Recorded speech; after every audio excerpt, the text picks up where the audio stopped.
Okay, sorry for that.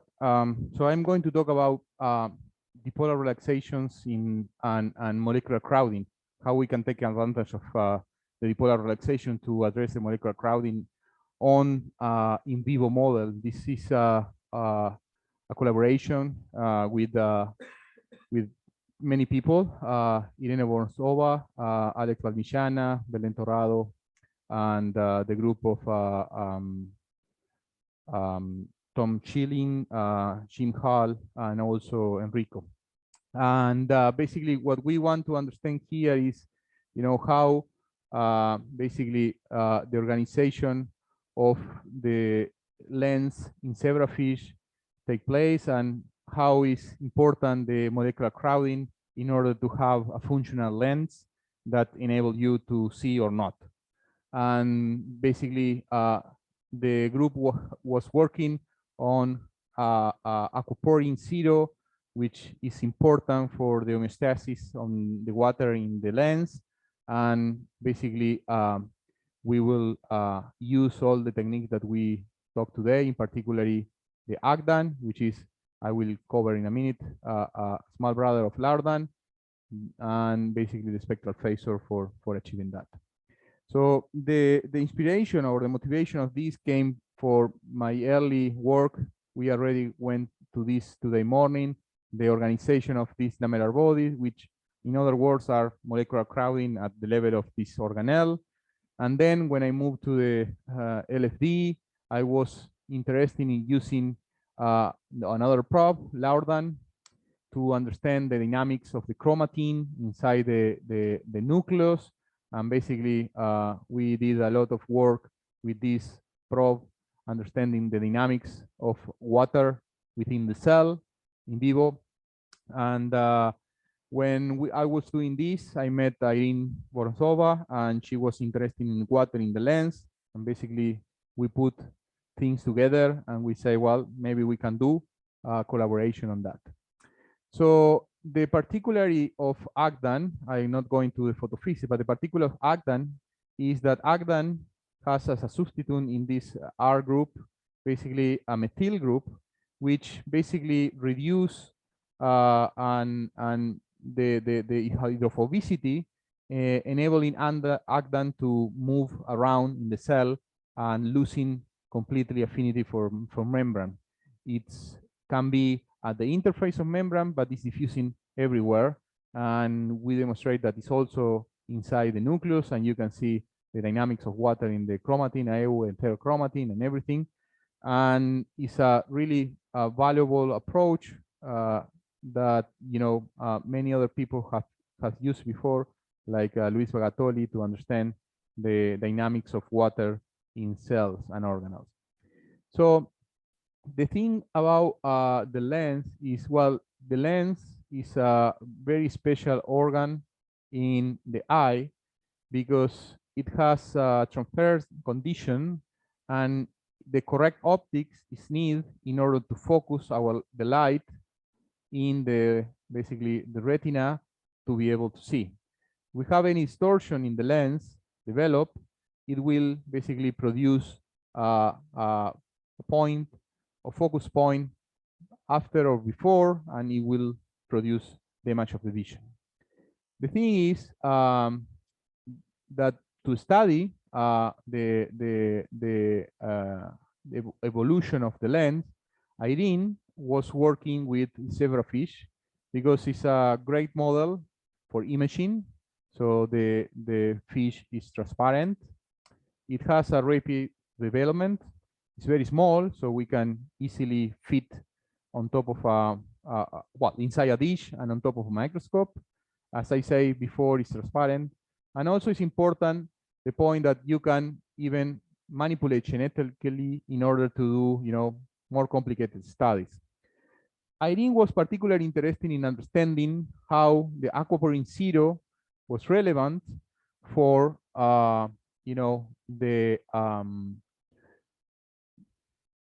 the development of the eye, and in particularly, aquaporin zero is necessary for the lens transparency.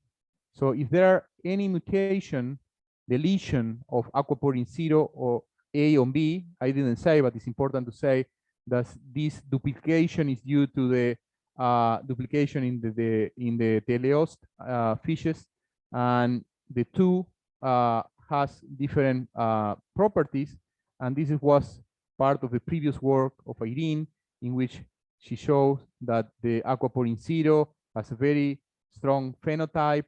The aquaporin B knockout is not that bad, but when you have the double mutant, you have really a strong phenotype, and this is a blind fish due to cataract. So to address our problem, what we wanted to do is basically, well, stain our fish with Agdan overnight, and then we put in our dish the fish facing with the eyes to the bottom, and then we image using hyperspectral imaging and multiphoton excitation in order to get through the whole lens. And then we calculate our spectral phasor for the images, and we did a wonderful analysis in combining basically the spectral imaging with phasor and traditional imaging processing. And this was a responsibility of Alex Bagnichana, that you met him early in the morning. He did really a wonderful coding in order to address the dipolar relaxation at different point in the radial distribution, so we can define the center and then the perimeter, and then we will have the profile of dipolar relaxation for all the angles around the lens. And using this approach, we can quantify the distribution of water and molecular crowding on the lens. So the first test that we wanted to do was to, well, okay, check how the Agdan is able to respond to molecular crowding. And the most important protein in the lens is the crystalline. Crystalline can reach really high level of concentration, above of, we reach here something like 350 milligram per milliliter, but in vivo you can go even higher, which is really a shell. It's not more a solution. And when we put basically Agdan in increasing concentration of crystalline, you can see that it shifts towards shorter wavelength, so it's getting bluer, which means that the relaxation is decreasing. And you can see here how it's calibrate our system. And we define a change in the polar relaxation as a change in the phase, as I saw in the plot. So then we have fishes that we image at different stages. And I have to say that the day 5, as far as I learned, is when the lens became mature and the fish is able to see.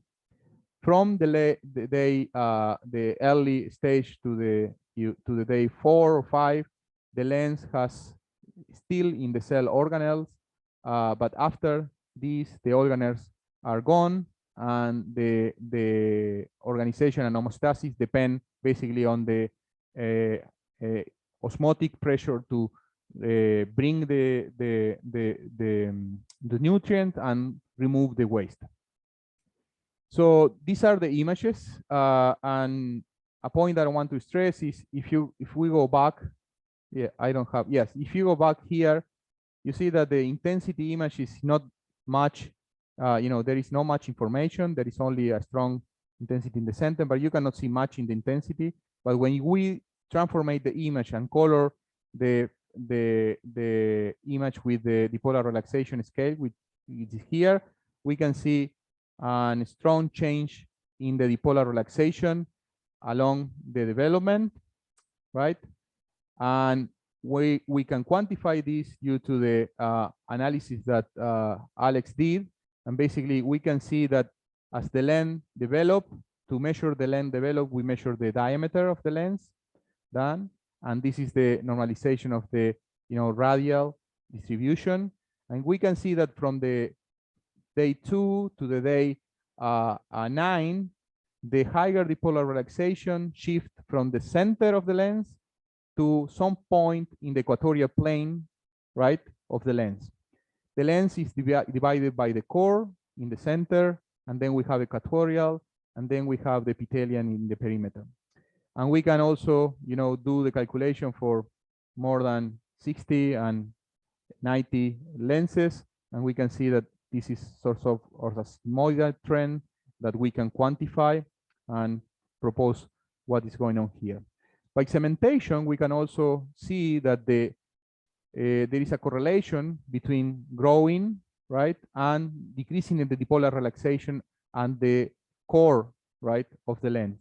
And this is important because this decrease in the dipolar relaxation means that the lens is maturating and is reaching the index of refraction need in order to focus the light at the retina as it needs for the proper vision.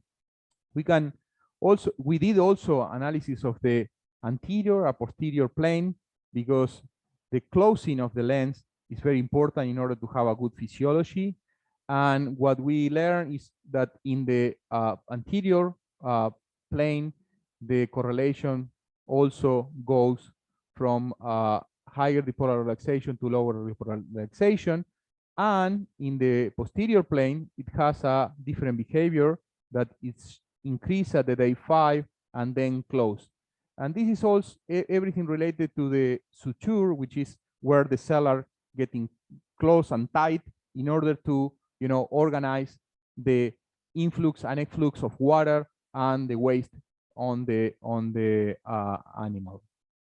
So due to the 3D analysis that we can do by the CT stack with the multiphoton, we wanted to answer if the distribution of dipolar relaxation was conical or was parallel, because there was a question that we want to address is if this is a core or is a tube, right, in the lens. The lens is not round; it has like a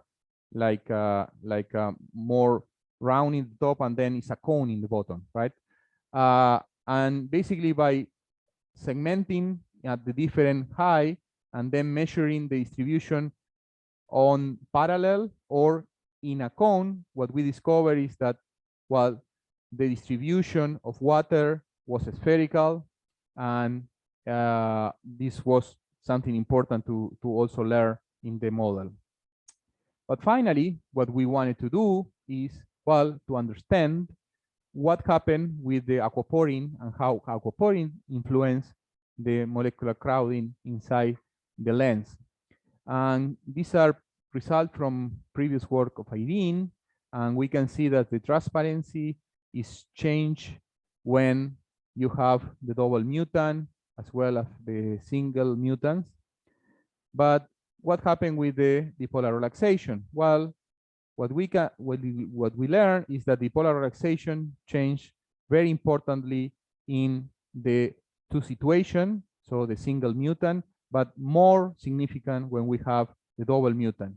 The most important thing to highlight here is that when we go from the wild type, this I didn't say, but this is our animal in a mature situation of the lens, so this is day 5. So if we compare this to this, you see that the dipolar relaxation is increased, and this basically modify the index of refraction inside the lens and avoid the lens to proper work and be able to see. And the aquaporin B does not affect at the core. It increases a little bit the dipolar relaxation in the equatorial plane, but more or less is similar to the wild type.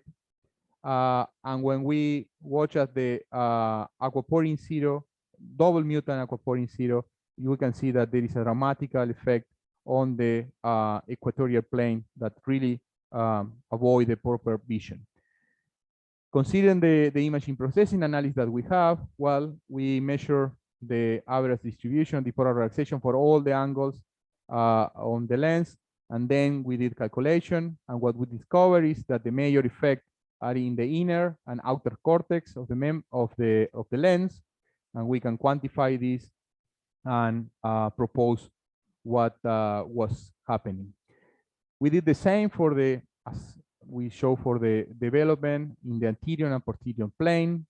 And what we discover is that the dipolar relaxation is lower in a region in the aquaporin A0 A negative, so the knockout. And there is a clear disruption between water and transport because we have information from previous work that, you know, aquaporin 0 relies on water transport activity, and while aquaporin B has activity on water transport, it also has compromise in the focal, in the adhesion between the cells. So finally, well, we quantify this and we show that, you know, in the core, you see in the cortex, you have this, you know, decrease in dipolar relaxation in the aquaporin 0. Is it corrected in this order? There is not much change in the cortex, but there is a strong change in the suture in the front between the the aquaporin 0A versus the other two mutants. So to conclude, basically what I want to say is that the ACDAN provides a ruler to monitor the dipolar relaxation, and therefore basically is a ruler to study the water dynamics on in vivo animals. And basically what we learn is something that is important because, well, molecular crowding and water homeostasis is crucial for lens, otherwise you cannot see. And the dipolar relaxation is high basically, and is connecting with the swelling of the lens. And what for me impressed me the most is that while we connect a molecular process, which is molecular crowding, with an organ physiology effect, because if you affect molecular crowding, the fish is not able to see. So it's really something that, you know, you most of the time listen about molecular crowding roles in cell physiology or whatever, but this is an organ, no? It's an animal that cannot see because of molecular crowding affectation. And then we tackle an important thing related to the role of aquaporin 0A or B, because something that was in the discussion was the role in the water homeostasis, so water diffusion across the different part of the lens, and the adhesion part by the aquaporin B, 0B, sorry. So just to finish, I want to say that something that is more in the perspective, but I think is very interesting, is I talked today about the idea of using sine and cosine combined with the light sheet. And in this paper, we tested something which is important because, well, we stain animals with Laurdan, but now we acquire really zeta stack on the time that we can acquire a plane in the confocal microscope. So this really open up the possibility to study, you know, processes in our, well, gentle illumination, but also in really in dynamics on animals, which is a fantastic thing. So the only thing that I miss to say is that, well, this works now under revision, but is available now in bioRxiv. So I hope we have our finger crossed that can be accepted soon. And with this, I want to thank all of you for your attention, and of course the team, Irene, Alex, Belen, for all the work, and also the boss, Jim, Tom, and Enrico, that enable us to do this collaboration between the four of us. So thank you very much, and I'll be happy to take questions.